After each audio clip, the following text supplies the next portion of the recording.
Welcome to a webinar by the ASRM COVID-19 Task Force. Our panelists will be presenting on ASRM's recommendations and answering your questions. I am Sarah Ramaya, Curriculum Designer at ASRM. This webinar will be moderated by Dr. Samantha Pfeifer. Dr. Pfeifer is an Associate Professor of Clinical Reproductive Medicine at Weill Cornell Medical College and specializes in infertility and reproductive surgery. She's been involved with ASRM for many years and has served as the chair of the Practice Committee, president of the Society of Reproductive Surgeons, and is currently a member of the ASRM Board of Directors. Before we begin, please note, all attendees will be muted except the presenters. Time at the end of the presentation will be reserved for questions. Please type your questions in the question chat window at any time. We will read as many selected questions as possible to the presenters during the allotted question and answer time. A recording of this webinar will be archived on the ASRM website in the coming weeks. Please watch your email for notification. I will turn this webinar over to Dr. Pfeifer to introduce the panelists and moderate the session. Thank you, Sarah. I welcome everyone to this webinar. We're very excited to present the recommendations and to engage in answering all of your questions that you have. We have 4 speakers today, Dr. Alan Penzias, Dr. Sigal Klipstein, Shane Zozula, and Mark Cozzi, and I will introduce each of these speakers before their talk. I'm first going to discuss the initial recommendations of the COVID task force that were presented initially on March 17th of 2020. Although it was just over 6 weeks ago, it does seem like an eternity. To help understand these initial recommendations, I wanted to set the scene that was occurring the week leading up to the recommendations release. Here we have Tuesday, March 10th. We all remember the cruise ships with all of the infected COVID patients. March 11th, the WHO declares COVID-19 a global pandemic. By Friday, the 13th, New York City shut down and even the lights went out on Broadway. While in Italy, overwhelmed hospitals, doctors were making agonizing decisions about who was going to get a ventilator and who would have to go without. By the weekend, a state of emergency was declared, and there was impending shortages of N95 masks and PPEs that were going to be available for healthcare providers. The task force that we convened was made up of the ASRM Executive Board and CEO and other members of ASRM with expertise in reproductive medicine, epidemiology, laboratory science, and mental health. The goals were to provide recommendations for practices to guard the safety of patients and staff, while at the same time recognizing our social responsibility to decrease the spread of the virus by complying with national public health recommendations, given that this virus has a rapid spread, no treatment, and no cure. And we were charged to update these recommendations as the crisis evolved. The recommendations included suspending initiation of new treatment cycles, including ovulation induction, IUI, and IVF, strongly consider cancellation of all embryo transfers, whether fresh or frozen, due to the concerns that we don't really know what the virus would do to a developing fetus and the prevalence of the disease is high. Continue to care for patients who are currently in cycle, suspend elective surgeries and non-urgent diagnostics procedures, but to continue to care for patients that minimize in-person interactions and increase the utilization of telehealth. And then we were charged to update these guidelines periodically.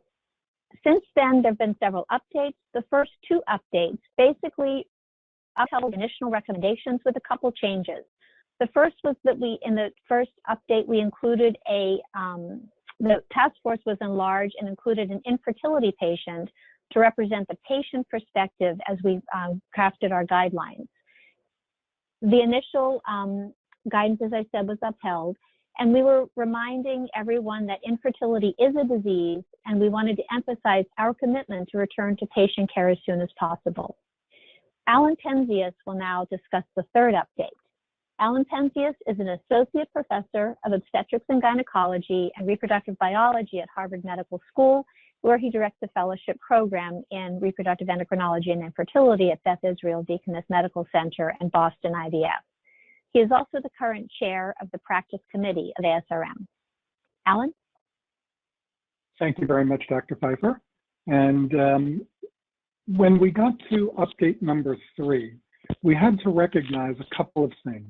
As Dr. Pfeifer said, that this was a devastating blow to the world, this COVID-19, and that as reproductive endocrinologists and the stewards of care for our patients, it was our responsibility to take quick action, but then to recognize that the impact of these decisions is profound.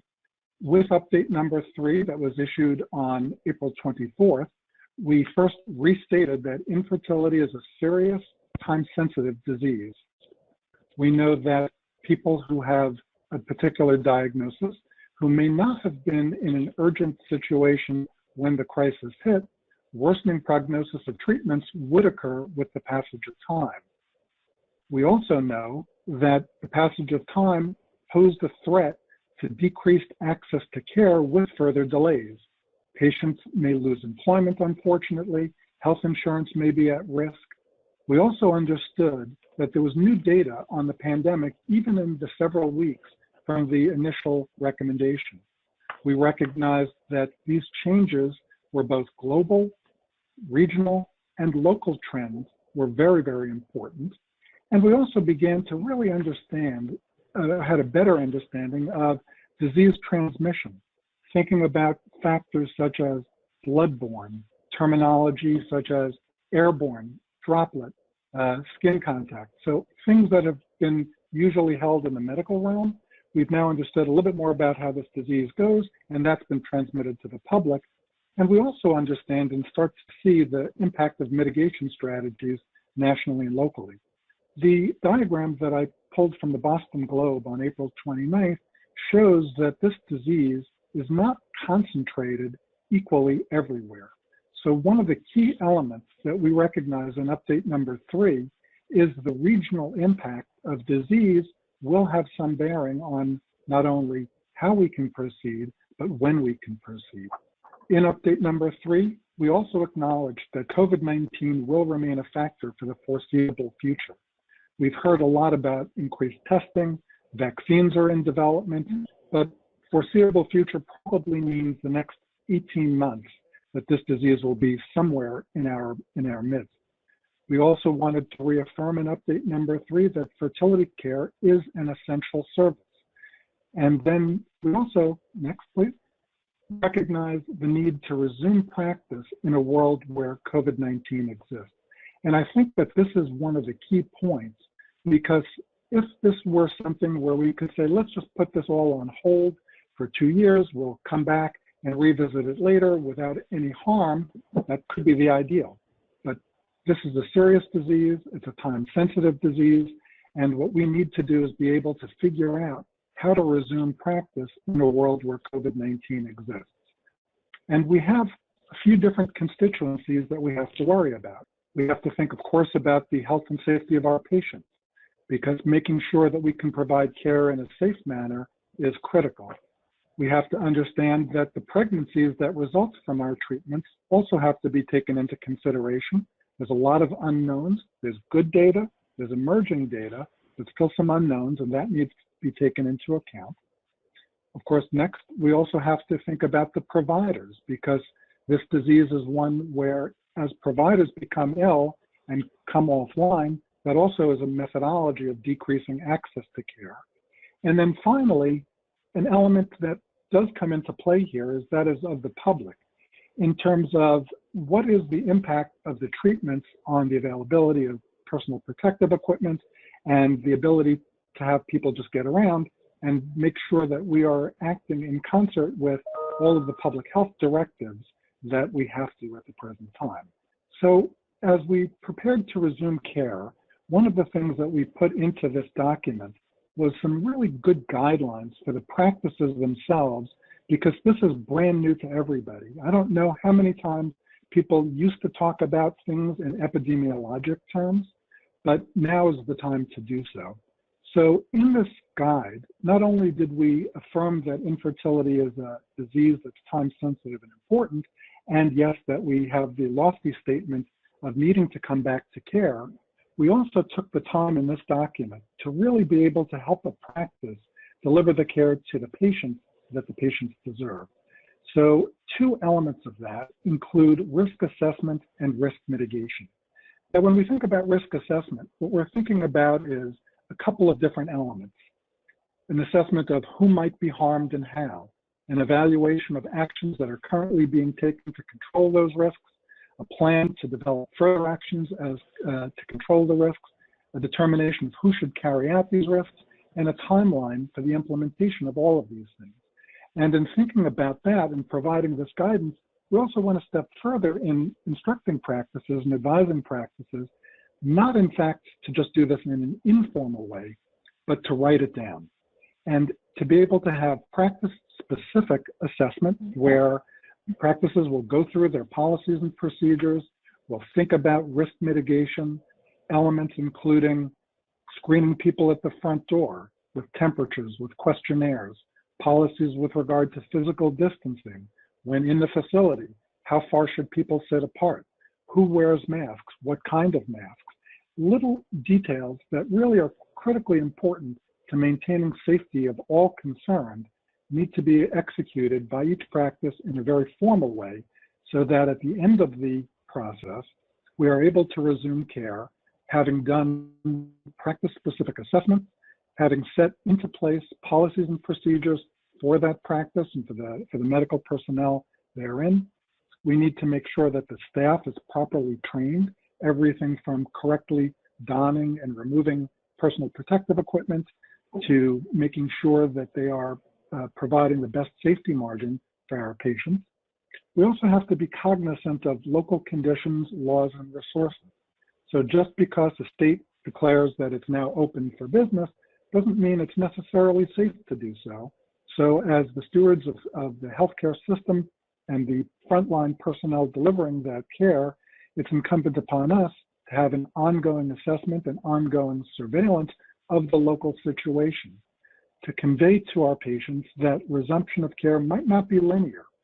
We have to be always mindful that if there is a resurgence of the disease, if PPE becomes unavailable over the period of time that we are delivering care, that we may have to interrupt things again. So preparing everybody for the possibilities of what may happen will make sure that we have all the right procedures in place and prepare for the possible interruptions so that it doesn't cause such a disruption as it did this time. And in order to help our practices do this, in this document, we have 65 hyperlinks to a variety of different organizations, to the state and territorial health departments of all 50 states, US territories, and the District of Columbia. So we've really gathered the best resources from all over the world, from public health authorities and agencies, to help the practices implement, not only at the lofty level, but at the granular level, what do they actually need to do so that when you as a patient show up at the front door, you know that all of the risk mitigation strategies that are currently up to date are being followed, and that you can walk into the center with assurance that your doctor and their team kind of know what they're doing and will take good care of you. So what does this mean for you as a patient who's coming into the front door? It means that patients and practices will need to understand that we have to gate the pace of care. This is not a return to business as usual, so each practice will have to assess, after understanding what they're able to provide, staffing needs, personal protective equipment, policies and procedures, which services they can provide and when they can provide them safely. We'll have to make sure that there's physical distancing, spacing of appointments to make sure that people are not running into one another in the waiting room. And this may impact some availability, but prioritization of care is really left best to the practices to determine themselves, since there is no universal solution. So I encourage all patients, and we've encouraged our own patients, to just keep speaking with us so that we can keep you up to date on what the newest developments are. We as a practice are going, and ASRM as well, are going to be continually assessing the local conditions and understanding that if a patient becomes ill, we may need to cancel a cycle. If things change, we may need to stop things temporarily, but I think we'll be better prepared now going forward with the policies we've put in. And finally, the good news. The good news is that we now have a structure for reopening so that it's defined as to what we'll need to do for care to resume in a setting where the risks are acknowledged, identified, and managed, and we can maximize the safety margin for patients, for pregnancies, and providers. Thank you very much. Thank you, Alan. I'd like to introduce Sigal Klipstein. Dr. Klipstein is a practicing specialist in reproductive endocrinology and infertility at Invia Fertility Specialists in Chicago, and she is also an assistant professor at the University of Chicago. She is a task force member, and her expertise is in ethics, and she is the chair-elect of the American Society for Reproductive Medicine Ethics Committee. Dr. Klipstein. Thank you, Dr. Pfeifer, and thanks to Dr. Penzias for setting the stage for my discussion. So Dr. Pfeifer really presented a nice overview of the pandemonium that occurred when we realized that the COVID-19 crisis was not localized to China and that it would be a global pandemic and when it reached our shores. And while this was a global crisis, I think we all live in our own individual microcosms. And as fertility patients, I had a lot of questions about what does this mean for me? And I find it interesting because, women and men and couples going through the fertility journey are always in this situation of uncertainty. When will I get pregnant? Will it work for me? How long will it take? Will everything be okay? And yet now the whole world is feeling these fears that haven't really been so widespread and can in a way empathize more with the fertility journey and what that entails. But for those patients undergoing fertility treatments, they have kind of a double whammy. They're both worried about the world at large, and they're worried about how this is going to affect their life aspirations in the short term. So these articles came out, of course, women falling off the cliff of fertility as pandemic puts treatments on hold. My IVF cycle was canceled due to COVID-19. And this one article talks about the anger, the frustration, the hopelessness, the despair. And indeed, in the first weeks of the crisis, when none of us knew where this would lead and what was going to happen, this was the predominant feeling. And the next logical question then is, can you still do IVF during a coronavirus pandemic? And initially the answer is we don't know. And now, as Dr. Penzias so nicely presented, the answer is yes, with some qualifications. So I wanted to talk about what has changed from an ethical perspective and what this means for our patients during a pandemic. So we always have a duty to care for our patients. And historically, that means a duty to care for your particular patient. And so every patient I have a physician-patient relationship with that person and with each of my patients. And typically, that relationship is not encumbered by my duty to care for society in the same way that it is during a pandemic. During a pandemic, however, you can't consider just the patient. You have to balance the patient, the medical staff, society at large, because what I do and how I treat one patient may affect other patients. So for example, if a patient of mine is in the waiting room and another patient has COVID, they could be infected just coming to my office, and there could be a risk of infection. The bigger issue, at least early on, was that we didn't know if there would be enough resources in the US at large to take care of all the patients with COVID. We didn't know if we could obtain the resources we needed to run our practices, whether that be PPE or anesthesia services. We didn't know if we were risking our patients by asking them to come into the office and to what extent. We didn't know how to best mitigate the disease spread. And we know a lot of these things much more. And fortunately, it looks like we're past the worst of it in the sense that we understand that we won't as a country be overwhelmed and that mitigation strategies are working. And so we can look at this duty to care with some more knowledge. We're all in this together, but what one of us does affects each of the other ones of us. And I think it feels like we're all in this alone together, but hopefully that will change a little bit over time. So the duty to care is intrinsically involved with the duty to provide informed consent and to fully explain to our patients what the risks and the benefits and the alternatives are to any treatment we offer. And historically, we've been very good at this and feel very comfortable with this. So if somebody comes to me for an IVF cycle, I can say, yes, this is your risk of hyperstimulation, of bleeding, of infection. These are the benefits. These are the potential risks of twins and so forth. I can even tell you if you've been to, when the Zika virus was at its height, the epidemic, I could tell you that if you were in Brazil, you should wait a couple of months before you got pregnant. If someone gets the flu during pregnancy, we have really good statistics, but we just don't have that same level of information and knowledge and insight with the COVID-19 virus. And so that presents some challenges, especially in terms of our desire to provide the best possible information to our patients when we don't have all the information that we would like to have. What are the challenges? We understand that information is rapidly emerging, and not only emerging, but often changing from day to day. What we thought was the reality last week may not be next week or today. Some knowledge is unknowable. Now, it's not unknowable forever, but it's currently unknowable, and I think it's critically important for patients and doctors to discuss what we know and what we don't know. So for example, we have no understanding of the first trimester effects. Those women that were pregnant and contracted the virus in the first trimester still are pregnant, and so we have not delivered those babies, and so we don't have that information. We don't have information about long-term impact. Does that mean that we can't move forward? No, but it means that we have to balance the benefits and the harms of doing so. So of course we are, as physicians, tasked with the first and foremost responsibility of doing no harm and also working in the best interest of our patients. But what are those harms and how do we balance them? And I would argue that there are harms to delaying care, but there's also harms to initiating care. And these are difficult harms to come to terms with. And this balance is changing over time with our understanding of the virus. So what are the harms of delaying care? Certainly, as women get older, there's a decline in fertility. For those women with diminished ovarian reserve, time is certainly of the essence.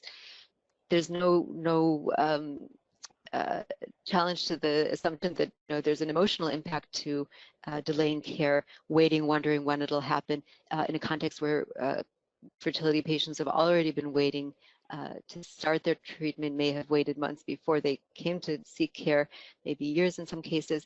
And then there's also the fear of decreased access to care. If society is closed down, if there's loss of insurance, if you get sick with COVID or some other thing that prevents you from seeking care.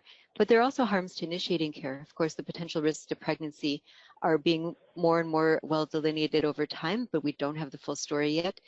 Certainly, just coming to the office, taking the elevator, filling up your gas tank, sitting in the waiting room, these things all increase exposure to COVID. And as Dr. Penzias explained, we're doing everything we can to mitigate that risk, to decrease infection, and to ensure that we're doing everything possible for the health and safety of our patients. There could be limited access to medications and trials, despite many efforts on the part of the American Society of Reproductive Medicine and the American College of OBGYN to include women in vaccine trials and in medication trials to understand what the actual risk is to them. This has been limited, and so women may not be able to be enrolled in trials if they're infected. And of course, there's also the emotional distress of initiating care, the risks, the worry of coming to the office, the worry of not knowing what happens during pregnancy. So those all have to be balanced. So what do we do? There has to be an understanding that physician willingness to offer care does not equal no risk. And I always worry that as we open up the country to care, this will be misconstrued as an assurance that we feel that it is safe to continue and offer fertility care. We feel that in many cases the benefits outweigh the risks, but you cannot translate that into the fact that there are no risks. So the preliminary pregnancy data is overall reassuring, but again, we're learning more.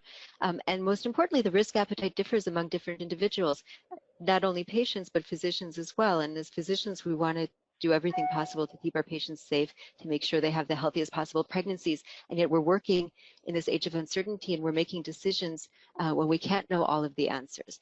And so what would my advice be to a patient coming through right now? First of all, ask many questions. Understand we don't have all the answers, but it's important to know what we do know and what we don't know and what we will know. We're getting smarter over time. Our knowledge will increase over time. And so I think in the end, every patient needs to decide for themselves, am I comfortable with the mitigation strategies that are being taken, and am I comfortable with the overall reassuring data, understanding that more information will come out over time? Do I want to wait a little bit? And of course, this is a continuous process of asking questions and learning more, and every day brings more information, both reassuring and sometimes not so reassuring. And so I encourage everybody to stay informed and feel comfortable and understand that we're all working to try and make this as safe as possible while not limiting options for our fertility patients over time. Thank you very much. Thank you very much. It was great. I'm now going to introduce Shane Zozula, and he's going to talk about the IVF laboratory in the world of COVID-19. Shane is the senior embryologist and supervisor of the Ovation Fertility Newport Beach, California. And he is also currently the Society of Reproductive Biologist Technicians president. So Shane, please give us this wonderful insight into the laboratory. Yes, thank you very much, Dr. Pfeifer, for the introduction. I also wanted to disclose that I am the treasurer of ASRM as well. So something to keep in mind during these COVID-19 times is, things are ever changing. And one thing to keep in mind is treatment may be stopped at any time due to changes in the COVID-19 pandemic. And more importantly, keep in mind if you, the patient, becomes positive, your partner, a family member that you have in close contact, or anybody that you work with, it's just something to keep in mind, going forward with this. And then obviously, if there's any changes in the COVID-19 pandemic, this could also impact a clinic's ability to offer services. So today, SRBT, SART, and CRB released a joint guidance document titled Laboratory Guidance for Commencing or Continuing ART Operations During the Ongoing COVID-19 Pandemic. As it was discussed before by previous presenters, it has been made clear that this isn't going away anytime soon, so we have to learn how to work and live with it. I'm just going to go over a few of the bullet points. If you want a more detailed account of what's been recommended for laboratories, you can go to the SRBT website and you would be able to find those. One of the main things is patient care strategies. Some of the things that are may be different is your experience may be a little different, and patients are generally going to be treated alone now. Your partner's not going to be accompanying you to appointments, family members, or friends to an appointment. So just something to keep in mind. Patient and providers will wear face masks during visits. This may also be something that is different to you. Another thing that's going on is temperature checks. The temperature checks are going to be recommended for both the patients and the staff before entering the facility and the workday. One other thing to keep in mind is patient scheduling may be altered to promote social distancing. This may change people's ability to their appointment times because they will be more spread out, and also might have an impact on overall the lab's overall ability to perform as much work as previously done in different conditions. Off-site semen specimen collecting whenever possible. That's another recommendation that's been recommended. And another thing is to satisfy the health questions prior to treatment. Most clinics will probably be implementing some type of questionnaire to assess your risk exposure prior to beginning treatment or during your treatment. Limiting person-to-person transmission, following CDC guidelines, increased hand washing, face masks, gloves, social distancing in the workplace.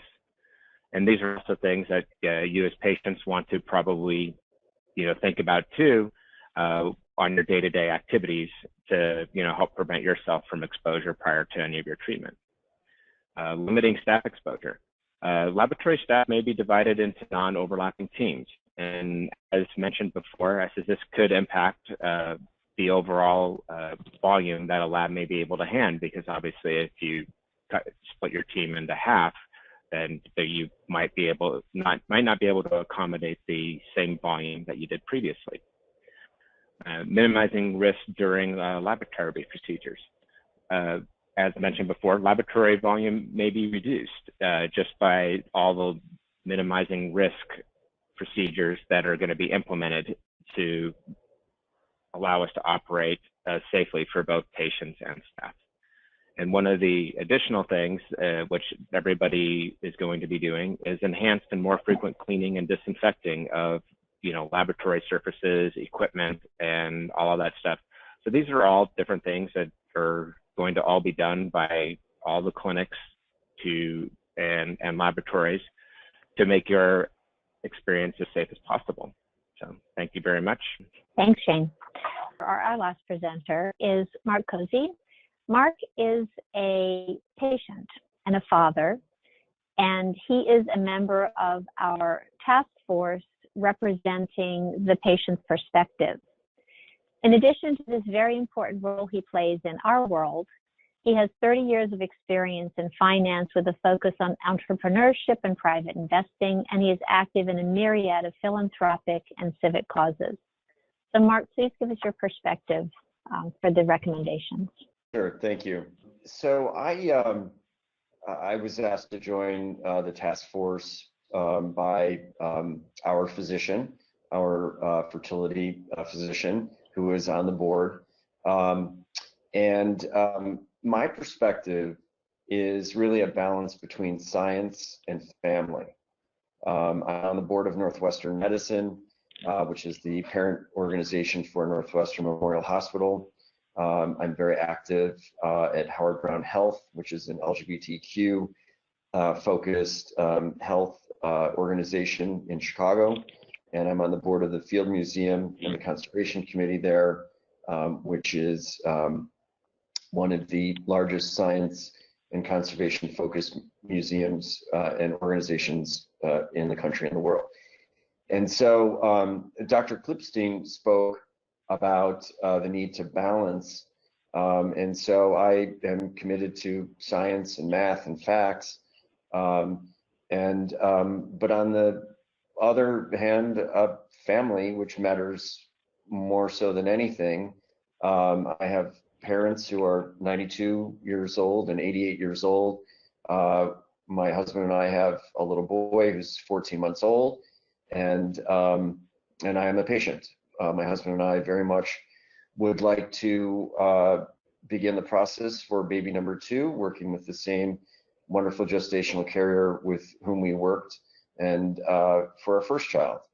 And so these various factors are difficult to work through, but at the end of the day, really balancing all these factors, the commitment that we have is to society and to limiting the mortality of COVID-19. And so with that, I agree completely with all of the ASRM's recommendations. Someone spoke of what is known and what isn't known at this stage of dealing with COVID-19. I worry endlessly every day about the various risks to our future unborn child, our wonderful gestational carrier, and the healthcare providers at Northwestern and elsewhere around the country. And so when will it become safe and appropriate to restart our fertility care remains to be seen, but I am confident in the framework that the ASRM has laid out, and as soon as we're able to start the process, my husband and I will do so. And so at the end of the day, what matters, of course, is everyone's family and their safety and health. Thank you. So we have one of the questions here is, what potentially are the effects of COVID on a fetus, and are there any studies being done to look into this? Who would like to answer this one first? Sigal? Sure, I can take it. So yes, there's studies all the time, and many groups are looking at their pregnant patients and their delivered patients. And so this is one of those fields where we're going to have much more data over time. Unfortunately, as I mentioned earlier in the broadcast, those women that were pregnant in the first trimester or early second trimester at the time at which they contracted the COVID-19 virus are still pregnant. So there's one report of a second trimester pregnancy loss where it appears that the fetus was infected. Most of the other studies don't show that that the babies are infected at birth. But again, we don't have any full-term babies born that were infected early on. We just have to remember that this virus is very new and hasn't been around even for the length of a full-term pregnancy yet. So this is information that, yes, a lot of us are looking at. We're trying to collect the world data, and we will have more information in a few months' time. Alan, anything to add with that? Yeah, and I think that the data that has been published that originally came out of China from women in their second and third trimesters who then went on to deliver was fairly reassuring at first. I know that there have been a lot of people looking at this at a variety of different levels, both nationally, locally, looking at first, second, and third trimester. So while we don't have longitudinal data yet, the preliminary data is at least fairly promising, and it's something that we're continuing to monitor. And does where will patients be able to find updated research about the first trimester pregnancy findings when it becomes available? I think that a lot of the data that will be emerging will be, first of all, in the popular press, because I think that that's one place. I think that certainly the American College of OB/GYN, ACOG, is going to be monitoring this, and ASRM is going to be monitoring this. So I think that the fact that we are mindful that the patients are interested in this data, and as we are, this will be the type of thing that could be in an update downstream as well, and a resource on the reproductivefacts.org, ASRM's patient-based website, as well as ASRM.org. So many patients are concerned about COVID-19, and one of the questions that the listeners are posing is it really safe to go through and do an IVF cycle and get pregnant now, if it's not critical to do so? And would you advise people doing that? Right now, there's no organization that says you should not get pregnant. So that's, I think, one thing that's very clear. American College of OB/GYN, ASRM, neither of them have said, and none of the other international organizations have said, do not get pregnant. That's very different than the Zika situation, and I use that as an analogy fairly frequently, because with Zika, as we talked about in the seminar, in the webinar, when somebody was in a place where there was Zika that was endemic, they were told, do not try to get pregnant for 3 months because we know that there is direct harm. So the fact that nobody is actually out there saying don't get pregnant, at least is a good place to start the dialogue. And then, as Dr. Klipstein said, it's really that balance of, can you provide a mitigation of risk without assuring that there is an absence of risk? And physician willingness to provide care doesn't mean that there's no risk at all.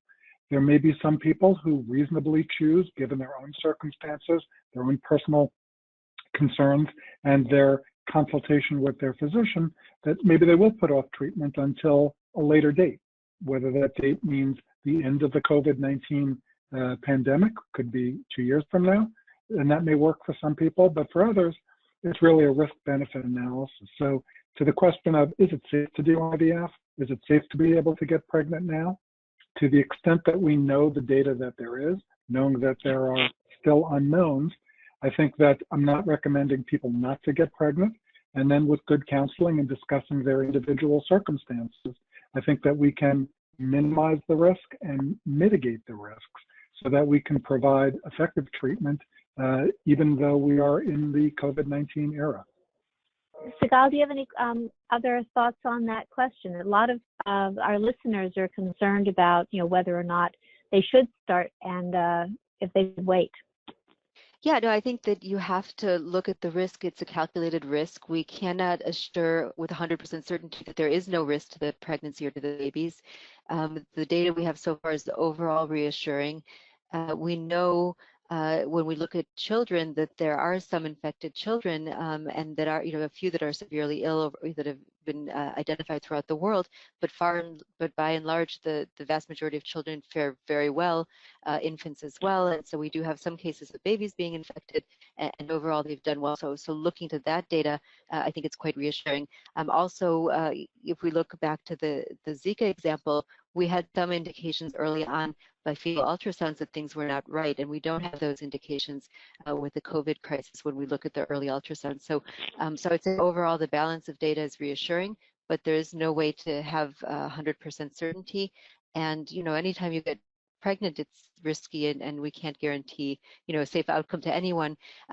We have more uncertainty than usual right now, but I agree other societies are not recommending that people don't get pregnant. They're certainly recommending that you be careful and try not to contract COVID when you are pregnant, But again, that's because we just don't have a lot of information yet.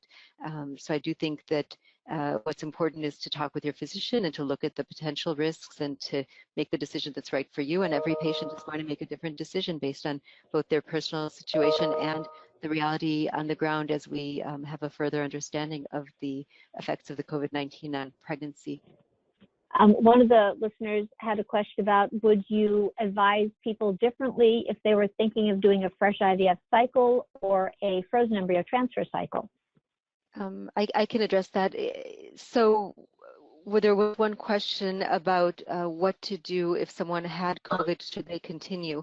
And while we don't know what the effects are of COVID on pregnancy, certainly if you know you're affected and it's only a short period of time before you clear the virus, I think it would be prudent to consider freezing those embryos. So for those patients who go through, freezing embryos certainly buys a little bit of time to make decisions down the road.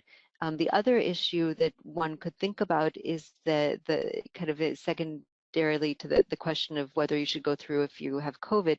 There was a study that came out looking at people who went through surgical procedures, a variety of surgical procedures, and were asymptomatic, but were later found to be infected by COVID-19. And whether symptomatic or not, they had worse surgical outcomes than people who were not infected. So I think we do have to be a little bit careful with people who are actively infected.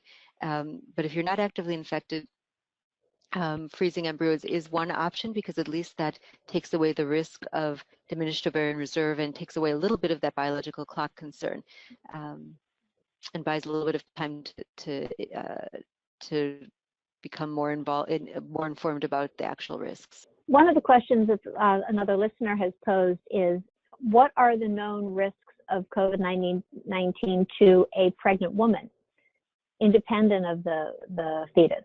Does it affect the pregnancy or adversely affect the pregnancy in any way? We've talked a lot about effect on the fetus. Right now, the data that we've read and in consultation with maternal fetal medicine experts, it seems like the impact on the pregnant woman is similar to what they might have if they had a bad flu or a bad case of the flu or a case of pneumonia. It really depends on their symptoms, but it doesn't seem like they are more prone to ICU hospitalization than any other person in the population relative to, and in fact, it seems that men have a higher incidence of being more severe disease than do women. And that does not seem, at least to the knowledge that we have today, to be impacted negatively by being pregnant. Another series of questions we have here from our listeners allude to the fact that they're concerned if they work with people who may be exposed to COVID or are married to someone who is working on the front lines, will they be denied access to IVF at this point in time? And how would we address that? I can address that. So no, the short answer is no. All of us are potentially, every patient has a potential exposure to COVID. We understand that some people may be higher risk than others. But as the pandemic grows and as the incidence in the community goes higher, we're all going to have a risk of becoming infected. And so what's important is to do the ongoing screening, both with testing for the viral particles and also with the risk testing, temperatures, questionnaires, and so on, symptom checks. And that hopefully will protect us. And then, we're all using what we're now calling enhanced universal precautions to protect ourselves and our patients. So just having a potentially higher risk of becoming exposed is not going to prevent you from seeking out and obtaining treatment at this time. One of the questions is sort of like the elephant in the room. We are talking about reinitiating treatment for fertility patients in the era of COVID. And the question is, why aren't we talking about people conceiving naturally during the era of COVID? There aren't any restrictions on those individuals. And why this dichotomy? Alan, you can address that? Yeah, and I think that that's one of the driving forces why, as a society, ASRM, was looking at what it takes to actually help somebody get pregnant and the resources that are available to do so safely. So we knew that we had to be able, in a medical setting, to not make people get sicker. So number one, we had to have the correct personal protective equipment for ourselves and our staff. And frankly, in the very beginning of this pandemic, a lot of that equipment was not present and not available. So that the resources were really being devoted to the hospital. I know in our practice, donated several thousand masks to our local hospital because we got called and asked to do so. So it was really an all hands on deck. This is an emergency kind of circumstance. As that kind of mushroom cloud of explosive problem starts to recede, now I think we're in a position, since we are not recommending that people not get pregnant, to be able to have the PPE to be able to deliver care safely. So I think we've been talking about patients who are conceiving, or people who are conceiving on their own versus those who require assistance. Right from the very beginning, we acknowledged that there is a difference, not in the desire or need, but in the availability to provide the assistance that we can do in a safe manner. So we're very much attuned to that, and I think the situation is getting better, and that's why we're now starting to talk about being able to reinitiate therapy. Sigal, do you have anything to add to that question? No, I agree. I mean, certainly everybody has a right to reproduce. And so when there's the third party in the room, that doctor involved in that, it changes the equation a little bit, but certainly we're not telling people not to get pregnant on their own. And when they need assistance, we're trying to do everything possible to create a situation that's as similar to everybody else and level the playing field as possible. The restrictions we had were external restrictions, right? We needed to make sure we had access to PPE. We needed to make sure that we weren't infecting people by having them come in. In the bedroom, you're just with your partner for those that reproduce, in that way, and that's not the case when you have to actually come to the office and access the medical field. And the medical community just didn't know where we were when all this hit. Now things have settled, the dust has settled a little bit, and we have a better understanding of what we can offer and that the resources will be available. We certainly didn't want patients to come in and not have a safe environment in which to treat them, both with PPE and mitigation strategies and infection risk. And so now we feel much more comfortable that we can provide that environment and move forward. We never had any intention of singling out patients with infertility or who needed assistance in order to conceive. That was not the intention, and we're doing everything possible to help everybody, achieve a pregnancy on the timeline that is important to them. But another thing, maybe to follow up, if I may, on that, is, we talk about fertility and infertility, which is only addressing part of the population that we're serving. We're also here to help people in the LGBT community who are needing the services because they don't have the opportunity to conceive in the way that couples who are in heterosexual relationships do. So we recognized right from the beginning that there was a very big dichotomy and a great need in this other population of people who take advantage of the services that we can offer. So we are also very mindful of the fact that there is this other very large group of folks who are requiring services that we've had to put on hold, who we really need to address very quickly as well. And single women as an additional group for that purpose. We have a concern here about collecting embryos and batching them and then shipping them to be tested. Shane, maybe you can address concerns we have with patients who are shipping embryos and the concerns in this COVID era. Should they be doing that now? Are there concerns about that process, or what would be your opinion on that? Oh, yeah, I'd be happy to answer that. With respect to sending out samples for genetic testing, generally it's just the cells, it's not actually the embryos. So from that aspect, that depending on where you are, the issue is flights for the most part. So when you're talking about shipping things back and forth, we're limited to the flights that are available. The airline industry has been significantly impacted by COVID-19. There are very limited flights. Places that used to have 10 or so flights a day may only have one, and that flight may very well get canceled. So when you're talking about shipping your embryos, I think you need to be very cautious if you're sending things that require a flight. It's possible it might get delayed or the flight might be canceled. So definitely something to be considered, something that you might possibly want to consider delaying until flights return to somewhat of a normal status. Transporting stuff locally is probably not really an issue. From a clinic that's just down the street or a couple miles away, they're just going to be driving it, not as much of a problem.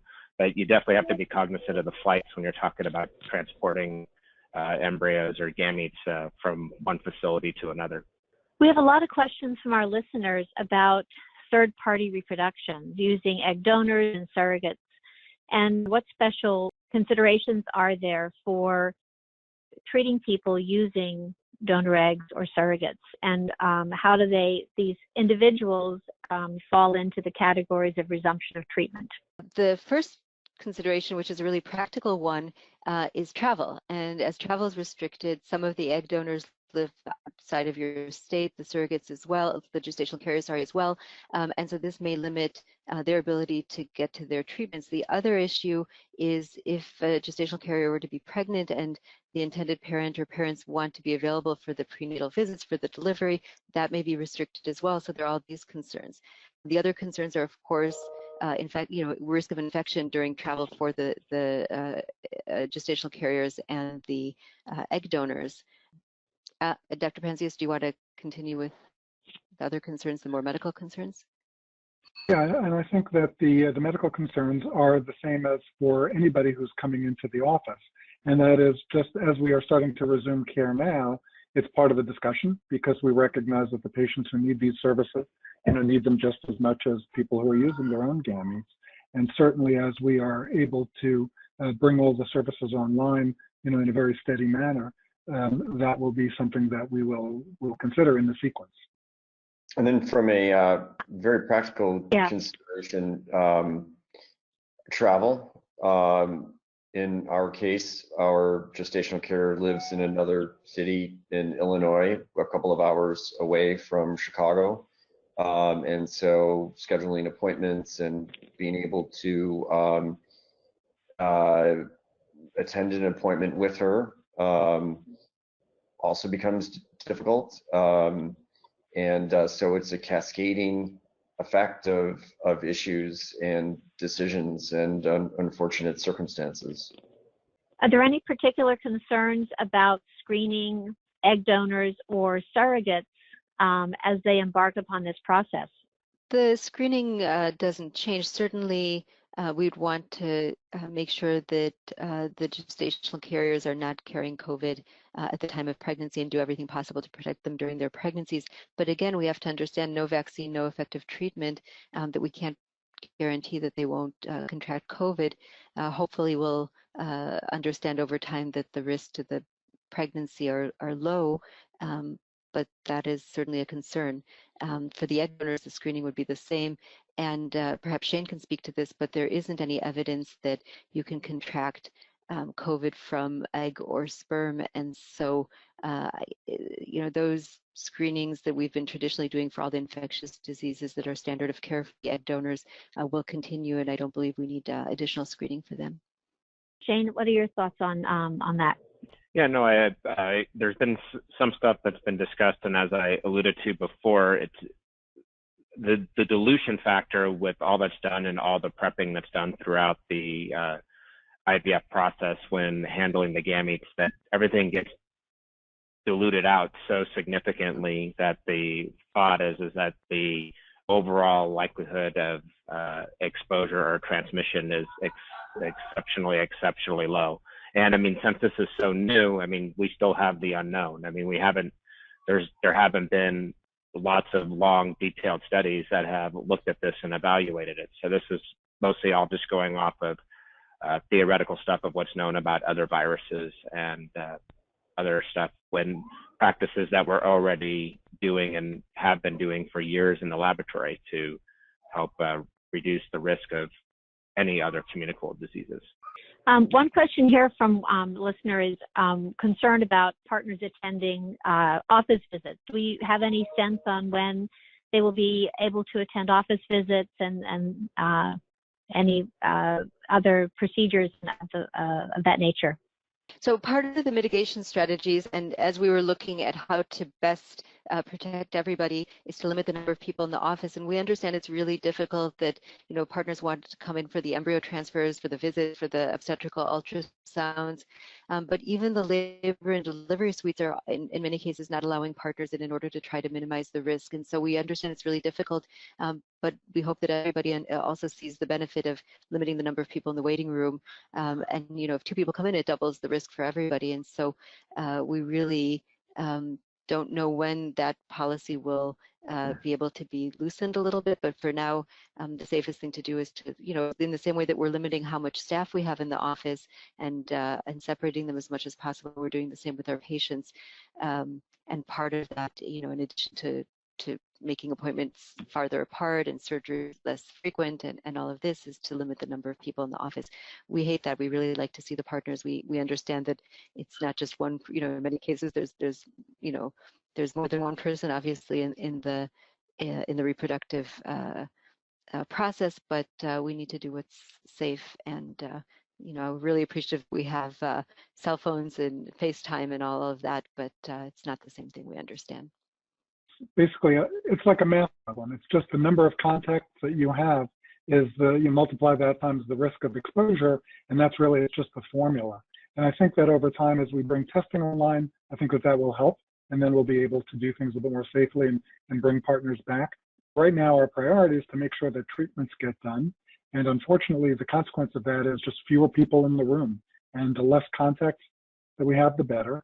Even within, one of the things that was in the most recent update was to talk about how we think about minimizing the number of visits that a patient might have. So sometimes when we think about an extra visit here or a blood test there, what is it that we absolutely essentially need, as opposed to what would be nice to have as a little bit of extra. So the fewest possible visits, the fewest possible medically indicated visits and blood tests and ultrasounds that we can possibly do to provide the highest quality care without compromise is what we're looking for. But it's really reducing contacts across the board. And it's incredibly difficult from a personal standpoint. With our first child, we attended every doctor's appointment that our gestational carrier had. This go around, it'll be radically different and really challenging. And one of the listeners was specifically asking if intended moms allowed to be in the deliveries with their surrogates. And is that something that is allowed?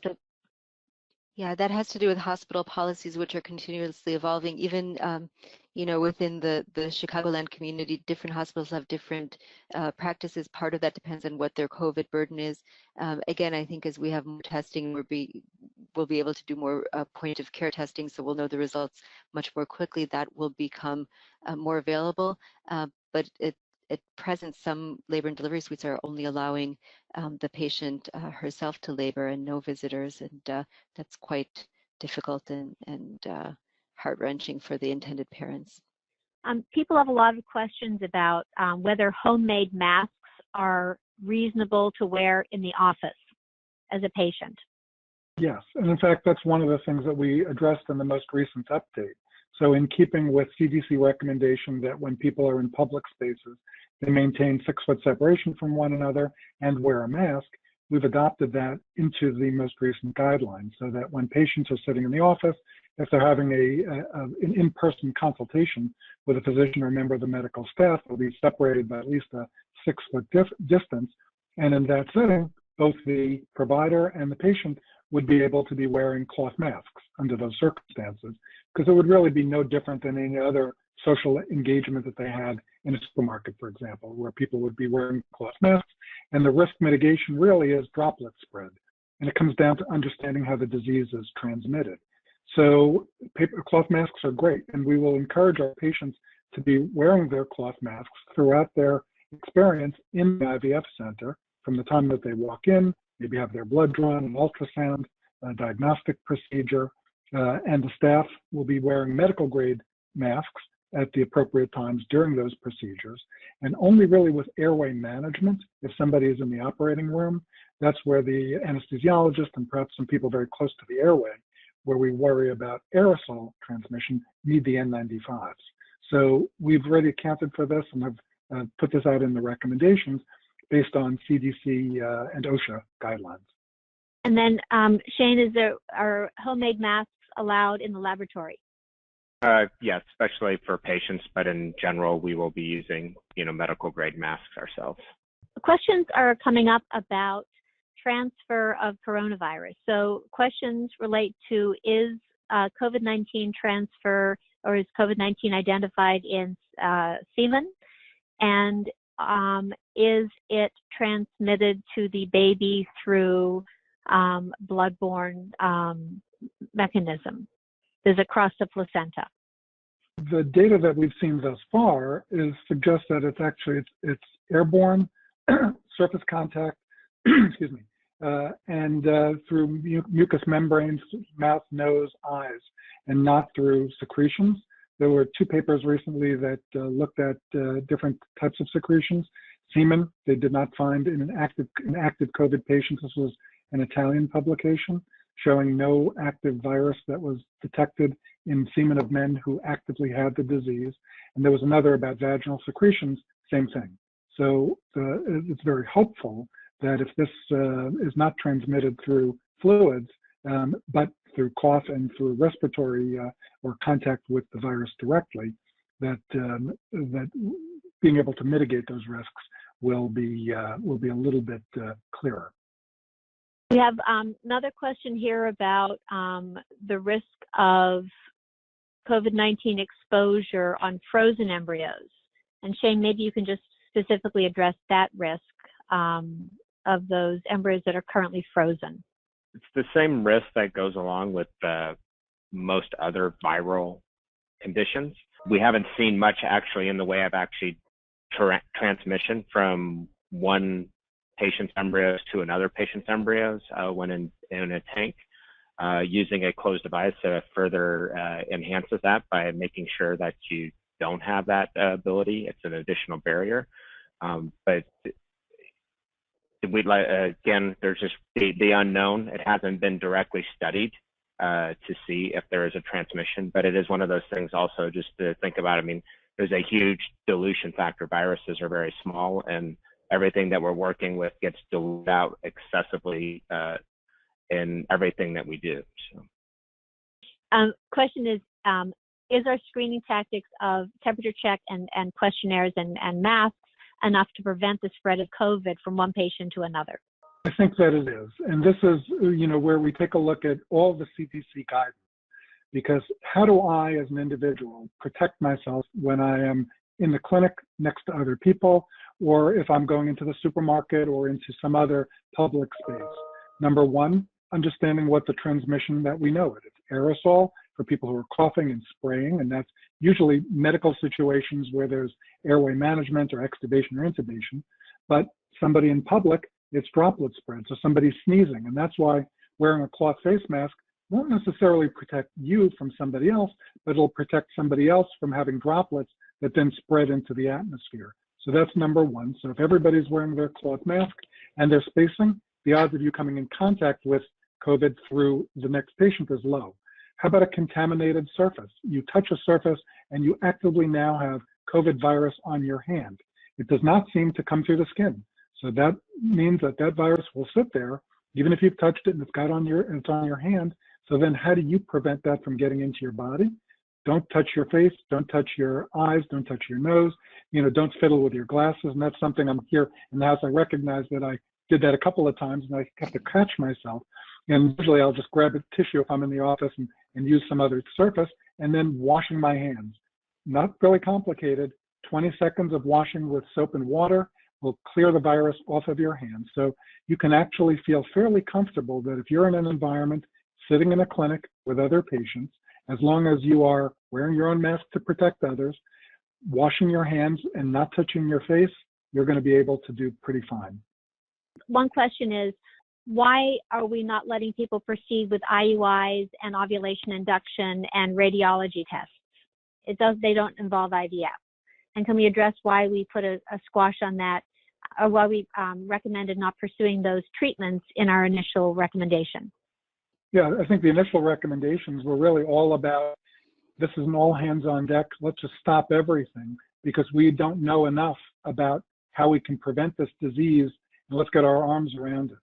If we think about the fact that literally 2 months ago, today is May 1st, so 2 months ago, nobody was even thinking about this. You know, there was a ship offshore, it really hadn't hit the United States, and now it seems like 2 years, not 2 months. So we wanted to be out of an abundance of precaution to make sure that we were able to deliver the care and safely, and that's diagnostics as well as therapeutics. And now, as we are starting to prepare to move forward, we're starting to see diagnostics are moving forward, IUIs, frozen embryo transfers are starting to move forward, and I think those are the first things that we'll see. Sigal?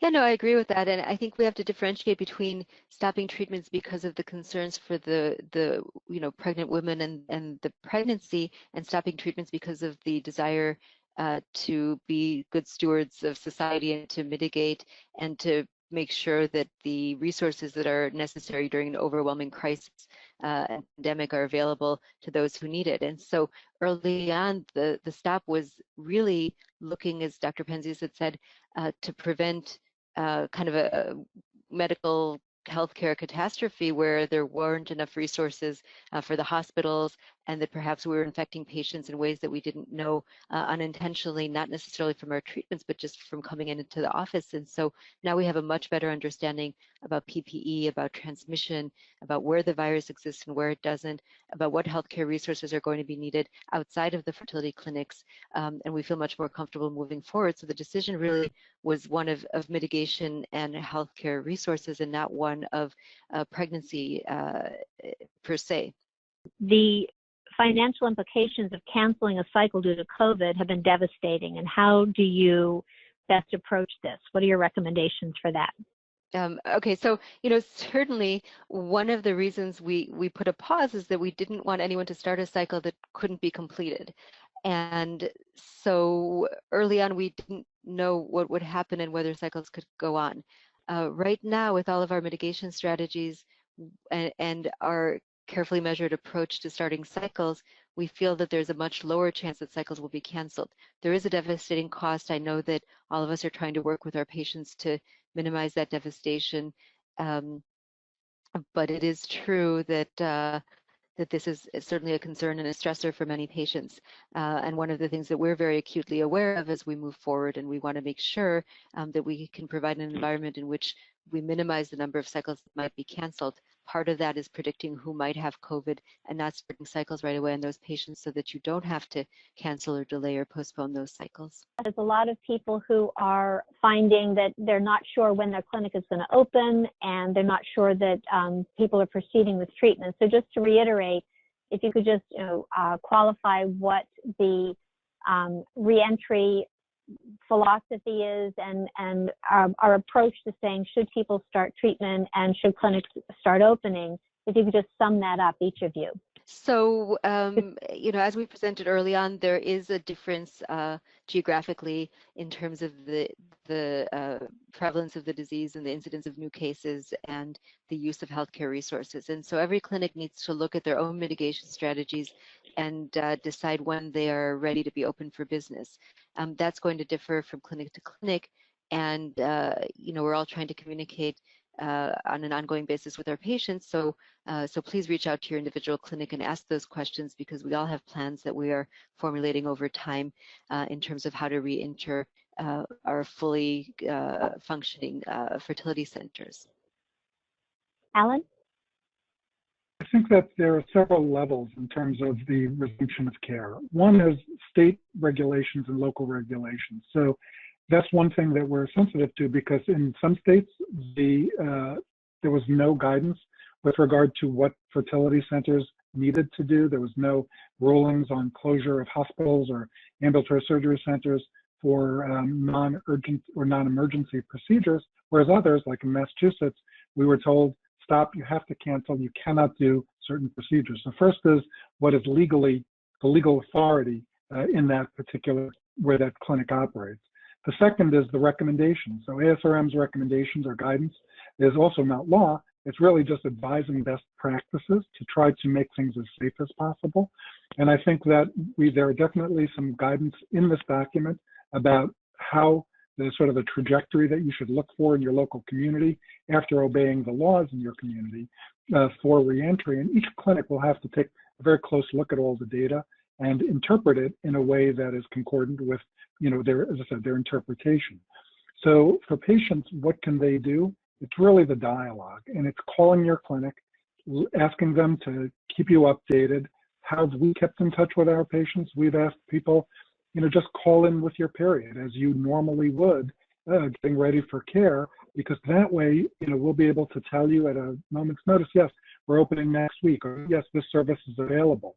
Plus, we were also keeping lists, so we're looking to reach out to people. It's really a combination of the dialogue of people calling us. We don't mind. We love the fact that you're continuing to be in touch with us. And then we'll be continuing to examine these regulations and local conditions and then deciding what we can offer. And certainly we'll be sharing that on our websites as well. And Shane? Yeah, I think my fellow panelists basically said it best. I mean, the laboratory situation's a little bit different because the laboratories are generally there to serve the physicians, especially in my particular situation. So if the physician sends a patient through, I mean, we're available to treat the patient. So that's basically how we staff and everything. But each physician's office, even we work with a few different physicians. I mean, everybody has a little bit of a different interpretation or an idea of how they want to open. So, I mean, I just advise patients to reach out to their clinician, their doctor, and find out exactly what they're doing, review their policies and procedures of what they've done and what changes they're making so that they feel comfortable pursuing their treatment. And I would just add, it's very hard for us as physicians to sit and wait. We want to be there and we want to help our patients, and we're just as anxious as everybody else is. And it's been a really hard time for us too, waiting and trying to figure out how to resume care. So we share the frustration with all of you. And same for us laboratory colleagues.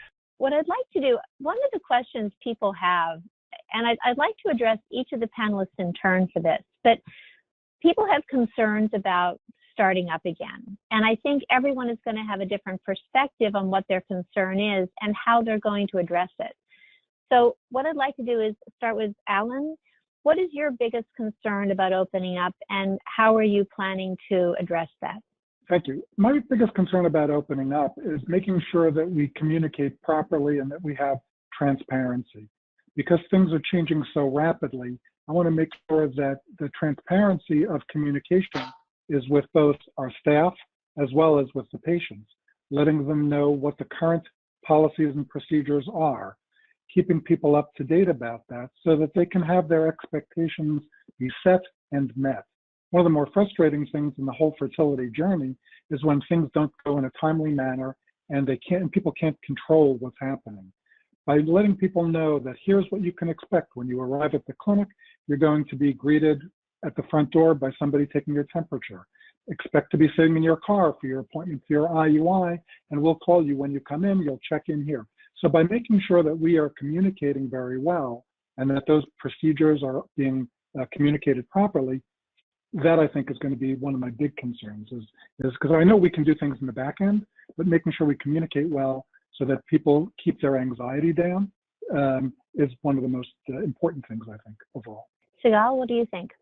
What is your biggest concern and how your plan for attack? Yeah, my biggest concern really is the ensuring that my patients feel that they're well cared for, and also that they understand the risks that are known and the risks that aren't known, and that we continually share knowledge and information. I agree with Dr. Penzias about the importance of transparency. And, so we have been initiating many telemedicine calls with patients on an ongoing basis to discuss their concerns, to make sure that they understand what the state of the knowledge is, and to continually update them as I learn more, as we learn more as a society, and as more information is out there. Shane, as far as the laboratory realm, what are your biggest challenges or concerns, and how are you addressing those?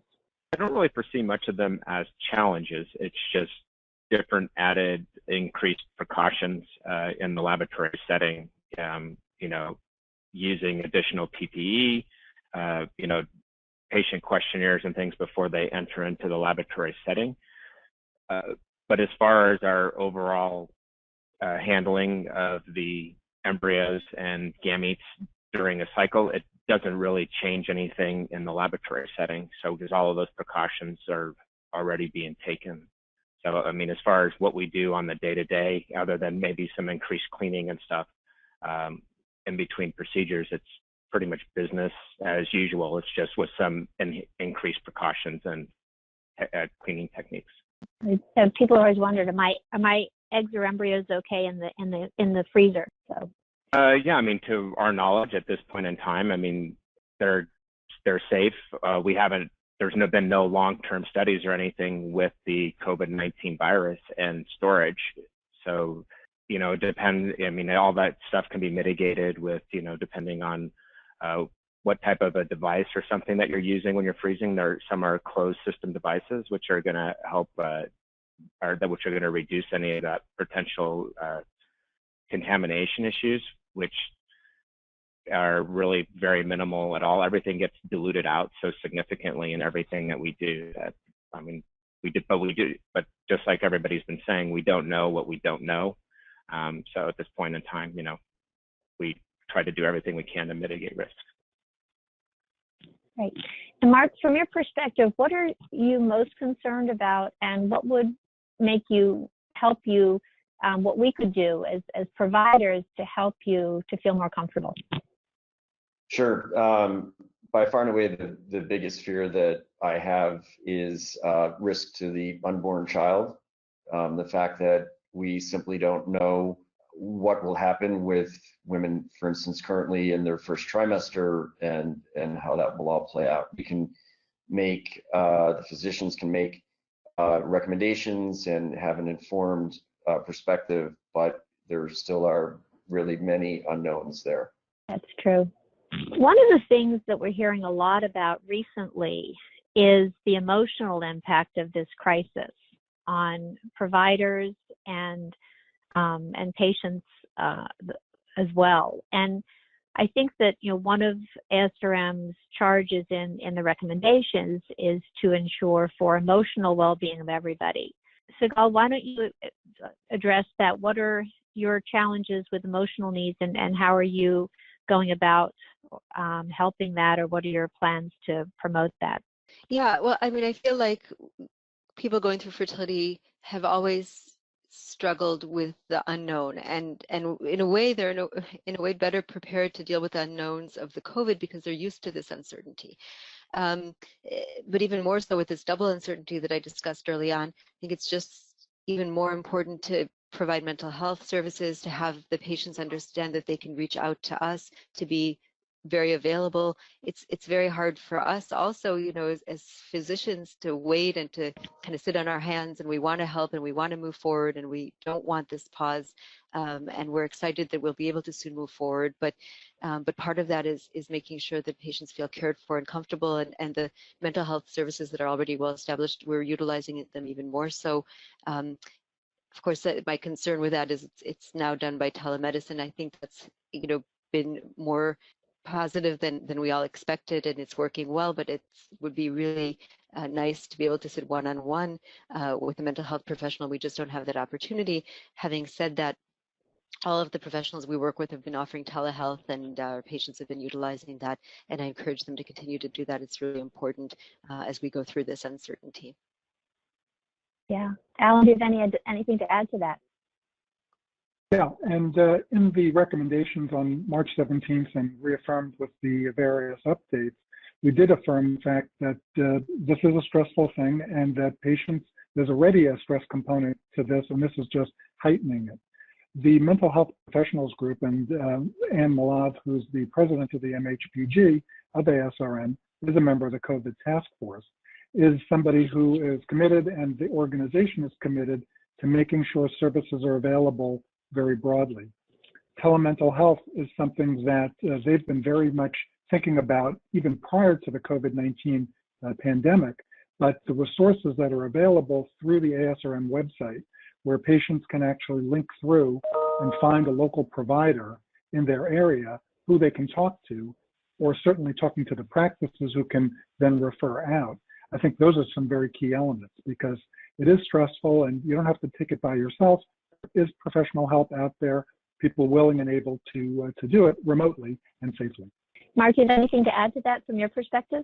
I would say that there's no doubt the stress level is quite profound, and having a good, strong, solid support network is the most important thing to get through this and move on. I think, when we're seeing, physicians committing suicide over the despair with treating this disease, it's really important to remember to keep everyone's head and body healthy. One of the things that many of you mentioned was testing, and I think that is something that's a big concern for many patients. What is adequate testing before we start treatment, and what testing should be done during treatment? I think people are always confused about what testing means and how we define it. And if you could maybe address, testing, what does that exactly mean when a patient starts and during the cycle? Alan, why don't you have you go with this one first? Sure. Does it mean blood testing, those terrible nasal swabs, or does it mean anything else? The category of testing really breaks down into two different types of tests. One is the nasal swab, where the RNA from the virus is being sought out, and it's a genetic test using the technology to identify viral particles. So that's one very specific type of test to identify people who have virus, whether they are asymptomatic, the people that we talk about, the asymptomatic carriers who are infectious, or those who are symptomatic, and you're confirming the presence of active virus and disease. That's part A. Part B is blood test, the serologic testing. And much like we are familiar with, if you had German measles or chickenpox as a child, and you go get a blood test today and it shows the IgG antibody to chickenpox or German measles, you know two things. You've been exposed, and you also know that you are immune from getting the condition again. So the questions that we have about testing are with regard to the reliability of the nasal swab in asymptomatic patients. Does it pick up 100% of those who are infected and are infectious, and those people should not get treated? Does it miss some people? So that's one question. And then what does the serologic testing, the antibodies in the blood, does it mean you've been exposed? Does it mean that you have some immunity for some short or long period of time? So all of these things, there's a lot of technical detail here, but the bottom line is that we recognize that testing is going to become, or already is, an important element in the scope of treating patients, both symptomatic with COVID-19, as well as those who are seeking other forms of medical care. And I think that over the next few weeks and certainly months, we're going to see a lot more clarity and more availability, so that right now, if you're going into a clinic, you might not be offered testing, it might not be available, but a month from now, there may be some testing, and it could be the nasal swab, it could be the blood test, or it could be both. Sigal, if you could address maybe what testing methods we have available now, sort of the screening test. I think that's what a lot of people are using in lieu of any testing, because of not everyone has availability for the nasal swab RNA or the antibody testing. So if you could address what other testing modalities may be utilized for patients as they enter the clinic. Right, and so when you look at the ASRM guidelines, they recommend that we do symptom screening and questionnaires as well. And so every patient that enters the clinic now is having their temperature checked. They're having to answer a series of questions. Have you had an exposure? Do you have a cough? Do you have fever? Have you been, do you have any shortness of breath, chest pressure, chills? And so we're using symptom screening as well. Now that's not ideal, and we would love to be able to give everybody a yes or no answer, but we're doing everything we can to protect people from being exposed to one another and to identify those patients who are potentially at higher risk. I think there's, several issues with the testing mechanisms, and Dr. Penzias, really spoke about those. So one is the reliability. We still don't have kind of a global answer as to which are the most reliable tests. And so if you find out you have a nasal swab and you find out that it's negative, does that mean you don't have the disease? Not necessarily. We also don't know how frequently we should check our patients. I mean, we'd love to have a perfectly reliable test and test every patient all the time, but that's not available. And then we don't know what to do even if you have a negative test or a positive test. If you have a positive test, you cancel the treatment. When do you resume it? How long do you wait? What if you still have viral particles in your body?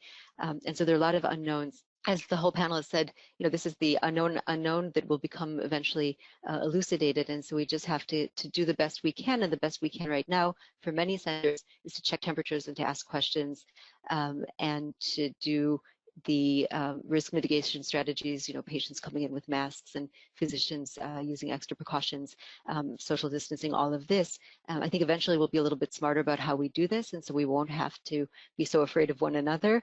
But right now we have to do the best with what we know. Some of you mentioned that if a patient had a positive COVID test, their treatment would be canceled. And I think a lot of patients want to know, well, why would I have to have a cancel my cycle if I have a positive COVID test? Alan, would you feel comfortable addressing this one, or to start with that? Yeah, and I think that right now, what we're really trying to do is maximize safety. It may be perfectly healthy or may be perfectly safe for somebody who is actually sick with COVID to go through an IVF cycle and an embryo transfer. So that may be a true fact. Right now, we don't know that. Plus, we know that that person is putting other people at risk just by being present because of the transmission of the disease. So at least for now, if somebody is screened positive for COVID-19, out of an abundance of precaution for the safety of those around them, for themselves, and for their potential pregnancy, we would want to cancel the cycle and wait till they have recovered. Will that statement be true 6 months or a year from now? I don't know, but I do know that we're going to continue to gather data and monitor so that we can both provide care as well as provide safe care to everybody. I think everyone is really concerned about the safety. And one question that has come up a lot is, how do I know that my providers are wearing the correct PPE? So when I go into my office, does everyone have to be in full body suits?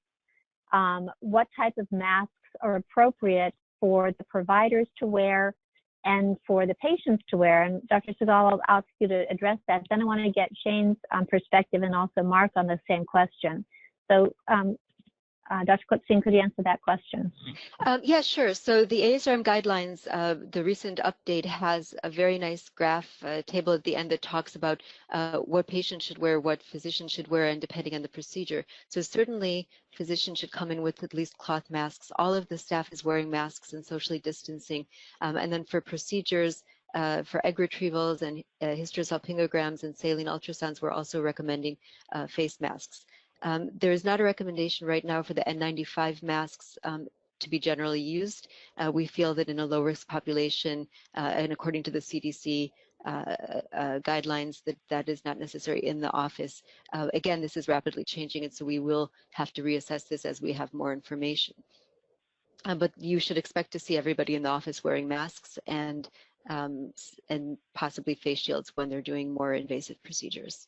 Shane, do you have any perspective on this for the laboratory personnel? No, I mean, we're going to laboratory personnel that often. Yeah, I think that's very true. Usually the only time in both circumstances is generally during a retrieval or the embryo transfer is when you'd actually meet maybe one of the lab staff. It depends, every center laboratory is a little bit different on what they have. But same thing, we're going to be doing the same thing in the laboratory of wearing, a face mask, not necessarily an N95. So, but you would probably expect to see that kind of at a minimal. And that's just more for preventing anybody from spreading anything. It's a precautionary thing. So. And Mark, I think you mentioned you're going to be wearing a mask when you go to the doctor's office, but what are things that you would see that would make you feel comfortable? Well, I think that if I were a patient, really focusing on where fertility treatment is occurring. I think if you're at Northwestern or the U of C or Harvard, or, at Weill Cornell, I have the utmost confidence that the highest safety protocols will be followed. And so for patients who aren't going to facilities like that, I would really focus on and making sure that those centers are following the strict guidelines. I think one of the other concerns that patients have voiced to me is, as all the clinics reopen, how are we going to prioritize who gets to go first? And is it, what strategies are we recommending, and what strategies have people proposed for sorting that out? Alan, you want to address that first? Yeah, and I think that, as I mentioned in the slides, when we talked about this as a group, we felt that this was really best left to the individual centers, because the types of patients that they see, the diagnoses, the individual cases, some are more urgent. So it's not something that's got a universal solution, but the general principles are that those who need the care most urgently in the most time-sensitive manner, perhaps patients who are on the older side or on the younger side with diminished ovarian reserve, or who may have other exigencies, such as perhaps their insurance is going to lapse because they've lost their job, they have COBRA, and they need to be treated. So there's a lot of different factors that will go into the decision. But this is why the dialogue between the patient and their local doctor is critical, because they should have an understanding of where do they fall in the prioritization of patient care, and truly not so much where they stand, because every patient is hugely valued, but when is it realistic that they'll be able to get treated? For some, it may be August. For others, it may be middle of this month. But talking to your doctor, I think, is the best answer. Sigal? Yeah, and I think it's important to understand that there's going to be a bottleneck, but that bottleneck hopefully will be short. Now, part of the bottleneck is all the patients that had to be canceled or were waiting to start and didn't. And part of that bottleneck is going to be that we're trying to limit how many physicians are in the office and how many nurses are in at one time, and trying to work in teams. But having said that, we're also increasing hours, increasing availability.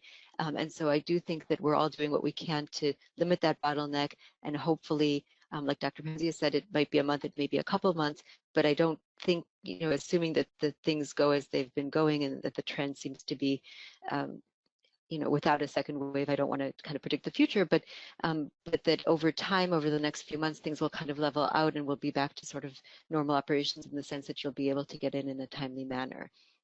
But again, ongoing dialogue with your physician. We don't always know if you're going to be losing your insurance, or if you're going to be losing your job, or if you're not going to be able to pay, or there are other mitigating circumstances. And so please stay in touch and let us know, how to best prioritize it. We want everybody to go through right away. If that's not possible, then we'll need to make some difficult decisions, but stay in touch with us so that we can be as informed as possible when we make those decisions with you.